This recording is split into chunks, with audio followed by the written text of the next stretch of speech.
집박사 이야기. 오늘 이야기의 제목은 2025년 연신내 불광 부동산 10대 뉴스입니다. 단군 이래 가장 뜨거웠던 2025년 한 해가 저물고 있습니다. 작년 말 GTX A 운정, 서울역 간 개통이라는 새로운 변화를 시작으로 연신내는 크고 작은 변화들을 겪어냈습니다. 연신내역을 중심으로 한 상권의 재편, 끊임없이 이어지고 있는 재개발 이야기, 연신내 도심개발 뉴스. 이 모든 사건들이 연신내의 미래가치를 새롭게 써내려갔습니다. 집박사 이야기는 2025년 연신내 불광의 부동산 시장에서 일어났던 가장 의미 있는 사건 10가지를 추려봤습니다. 이들 사건들을 하나씩 살펴보며 GTX 연신내역을 중심으로 돈 버는 방법과 내 소중한 자산을 지키는 방법에 대해 생각해보시기 바랍니다. 3월 초 연신내역 1, 2번 출구 뒤에 있는 불광동 359의 1번지 일대가 신속통합 재개발 후보지로 선정됐습니다. 이는 연신내 재개발의 지각 변동을 알리는 매우 상징적인 사건입니다. 이곳은 연신내에서 주거 환경이 가장 낙후된 지역이기 때문입니다. 많은 사람들이 앞으로 재개발 지역으로 지정될 가능성이 높은 지역을 짚어달라고 할 때 집박사는 주저하지 않고 이 지역을 추천했습니다.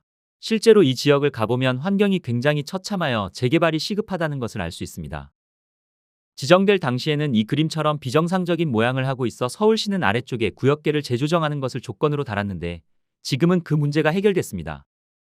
그 아래쪽으로는 15m 관통도로가 뚫립니다. 해당 구역은 향후 최고 35층, 총 3,000여 가구 이상의 대단지 아파트 단지로 탈바꿈할 예정입니다. 현재는 정비계획 수립과 조합 설립 절차를 진행하고 있습니다. 대조 1구역 힐스테이트 메디알레의 일반 분양이 5월 19일 특별 공급을 시작으로 진행됐습니다. 평당 분양가는 무려 4,500만 원입니다. 초기 청약 단계에서는 경쟁률 12대 1을 기록하며 흥행에 성공했습니다. 하지만 인근 시세 대비 높은 분양가와 대출을 조이는 정부 부동산 대책으로 상당수 청약자들이 계약을 포기했습니다. 이로 인해 100가구 이상이 취소 물량으로 나왔습니다.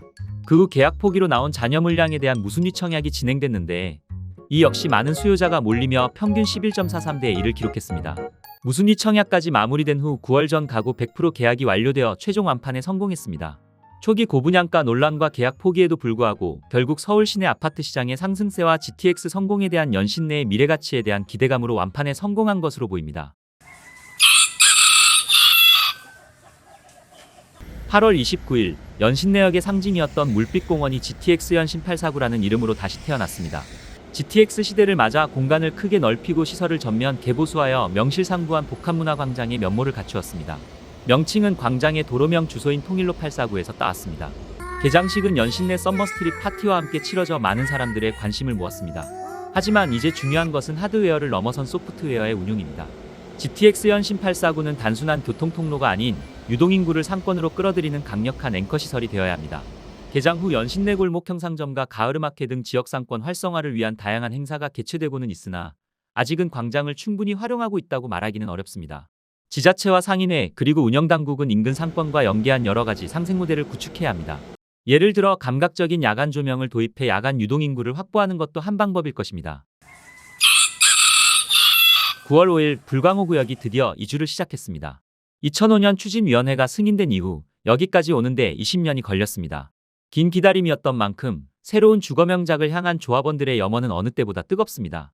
불광호 구역 35,000평의 대지 위에는 은평구를 상징할 아름다운 주거단지 북한산 자이 더 프레스티지가 들어섭니다. 최고 35층, 총 2,467세대입니다. 이주 현장의 열기는 매우 뜨겁습니다.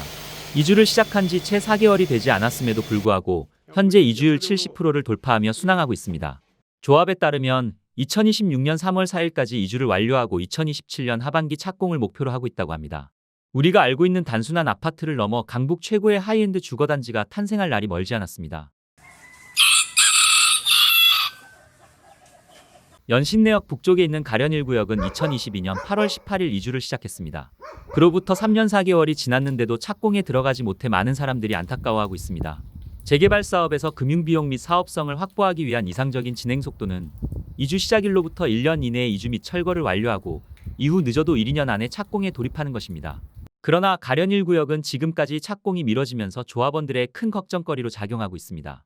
지연 원인으로는 철거 지연, 공사비 증액 협상 장기화 등과 더불어 일각에서는 시공사의 재무 건전성에 대한 우려까지 제기되고 있습니다. 이런 와중에 지난 9월 23일 사업부지 내에서 문화재가 발견됐다는 보도가 나왔습니다. 과거 매장 방식인 토광묘가 나왔다는 내용입니다. 재개발 현장에서 문화재가 발견될 경우 발굴 조사가 선행돼야 합니다. 이런 법적 절차는 공사 진행을 지연시키는 변수로 작용합니다. 문화재 조사가 비교적 단기간에 마무리되고 예정대로 착공이 이루어진다면 그동안 누적된 우려를 해소하고 사업을 정상 궤도에 올려놓을 수 있을 것입니다. 조합원들이 한마음 한뜻으로 지혜를 모아야 할 때입니다. 최근 3, 4년 동안 부동산 경기는 극심한 침체 상태에 있었습니다. 2024년 말부터 시작됐던 국정불안은 이런 상황을 가속화했습니다. 그러다 진보 정권 출범할 가능성이 확실해진 지난 4월부터 부동산 시장은 약간 온기가 돌기 시작했습니다. 이는 전통적으로 진보 정권 시기에는 부동산 시장이 활성화되고 보수 정권 시기에는 안정화되는 패턴이 재현될 것이라는 시장의 기대 심리가 반영된 결과로 풀이됩니다. 실제로 새 정부 출범 후 강남과 한강벨트를 중심으로 부동산 가격의 상승세가 뚜렷해졌습니다. 그러자 정부는 시장 과열을 진정시키기 위한 대책을 연이어 발표했습니다.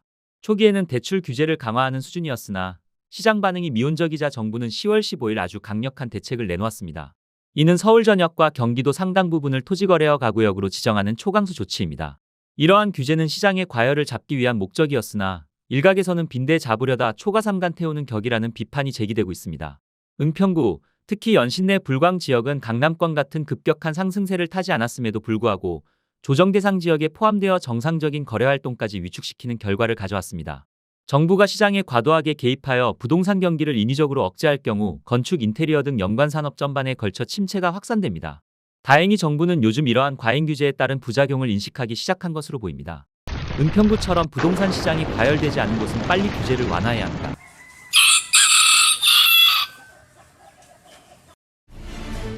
이곳이 곧 완전히 바뀝니다. 수십 년간 변하지 않던 불광동, 이제 변화가 시작됩니다. 주민들께서 한마음이 되어서 앞으로 나간다고 하면 연신내역 북측 지역 불광동 442번지와 445번지 일대 토지 등 소유자들은 11월 11일과 17일 각각 정비구역 지정 제안서를 은평구청에 접수했습니다. 정비구역 지정을 위한 세 번째 도전입니다. 이 지역은 GTX 연신내역 인근 지역 중에서 노후화가 가장 심각한 곳입니다. 특히 큰 문제는 통일로와 연서로를 관통하는 도로가 없다는 사실입니다. 구역 내 도로는 폭이 매우 좁아 소방차 진입도 어렵습니다. 이러한 도로 구조는 화재 등 대형 재난 발생 시 심각한 문제를 야기할 수 있습니다. 원래 두 구역은 5, 6년 전부터 하나의 구역으로 재개발을 추진했으나 2024년 은평구청의 컨설팅 결과에 따라 둘로 구역을 분리하여 추진하게 됐습니다. 주민들은 새롭게 동의서를 진구하여 445번지 일대 66.7%와 442번지 일대 60%의 높은 동의율을 확보했습니다. 이것은 지역 주민들의 정비사업 추진에 대한 열의가 높고 사업 시급성에 대한 공감대가 형성되어 있음을 보여줍니다. 대개 정비구역 지정 제안을 한 것 자체는 큰 뉴스로 꼽기 어렵습니다. 그러나 집박사는 이 지역이 GTX 인근 지역 중에서 가장 낙후되어 개발이 시급하다는 점, 은평구청 컨설팅 결과를 받아들여 재도전했다는 점, 주민들의 열의가 어느 때보다 크다는 점을 반영해 10대 뉴스로 꼽았습니다. 12월 11일 놀라운 뉴스가 떴습니다. 연신내역 사거리 범서 쇼핑 자리에 고층 빌딩이 들어선다는 내용입니다. 지상 29층, 높이 150m, 연면적 약 5만 제곱미터 규모의 업무시설입니다. 이 기사에서 집박사는 두 가지 포인트를 읽었습니다. 하나는 이 지역은 원래 용적률 최고 800%까지만 허용됐으나 이번에 약 200% 가까이 대폭 상향 조정됐습니다. 이는 단순한 건축 허가를 넘어 연신내 도심 개발을 가속화하는 중대 발판이 마련됐다는 것입니다. 이번 조치로 연신내역 일대가 명실상부한 서부권의 거점 지역으로 변모할 기대감이 커지고 있습니다. 두 번째 포인트는 오피스텔 등 주거용을 짓는 것이 아니라 업무용을 짓는다는 것입니다. 이 역시 연신내의 뜨거운 발전을 예고하는 신호탄이라 아니할 수 없습니다. 그런데 진짜 연신내역 세권의 변화에 관심을 갖고 있는 분이라면 이 기사에 실린 바로 이 사진을 잘 살펴볼 필요가 있습니다. 서울시에서 제공한 이 사진에는 연신내역 세권의 향후 개발 방향을 짐작할 수 있는 단서가 담겨 있기 때문입니다. 이 사진을 보면 대상지 주위를 5개의 특계가 둘러싸고 있고 좌하단부에 웨딩홀 부지 특계가 있습니다. 특계란 특별계획구역을 줄인 말입니다. 특별계획구역은 해당 지역의 창의적이고 복합적인 개발을 유도하기 위해 설정하는 법적 장치입니다. 쉽게 말해서 이 토지는 도시계획상 매우 중요하니 다소 시간이 걸리더라도 우수한 건축물을 짓겠다 라는 정부의 강한 개발 의지를 반영한 것입니다. 또 하나 주목해야 할 부분은 특계의 위쪽 부분과 특계호 위쪽 부분에 있는 특계 가능 구역 표시입니다. 이는 기존의 지구단 위계획 도면에서는 찾아볼 수 없었던 새로운 표기입니다. 이 구역은 새로운 특별계획구역으로 추가 지정될 가능성이 높은 핵심 잠재 토지라는 것을 시사합니다.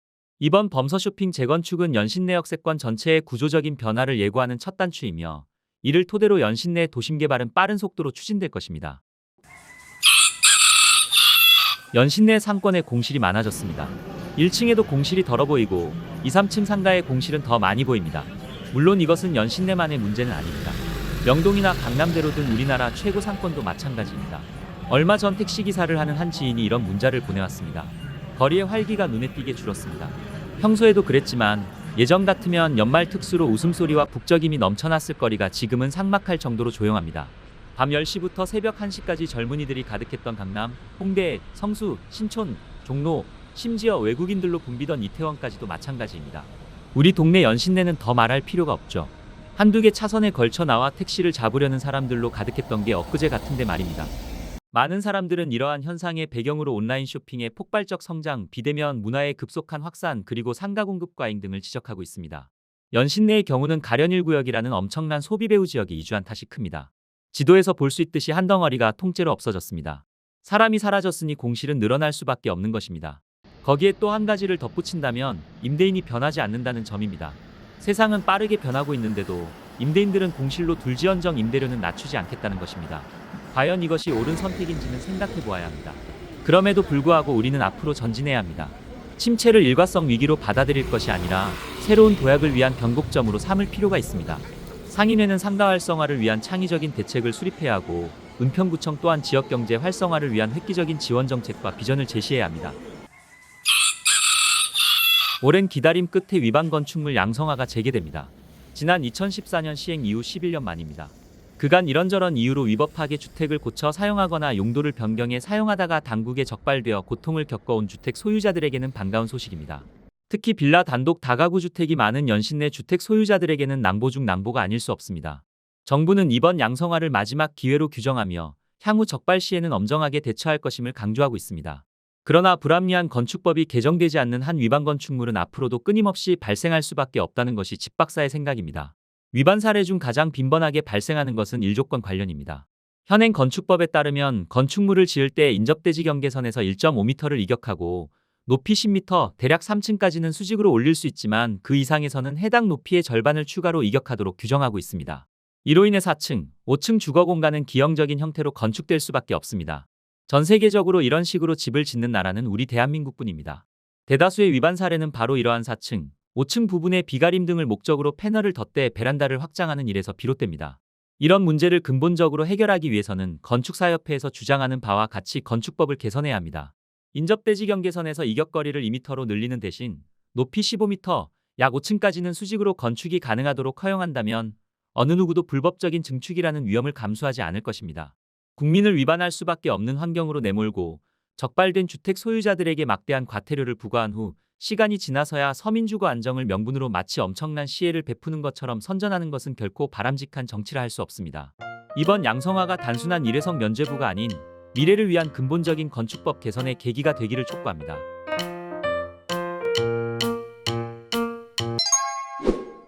감사합니다. 영상이 도움되셨다면 구독, 좋아요 부탁드립니다.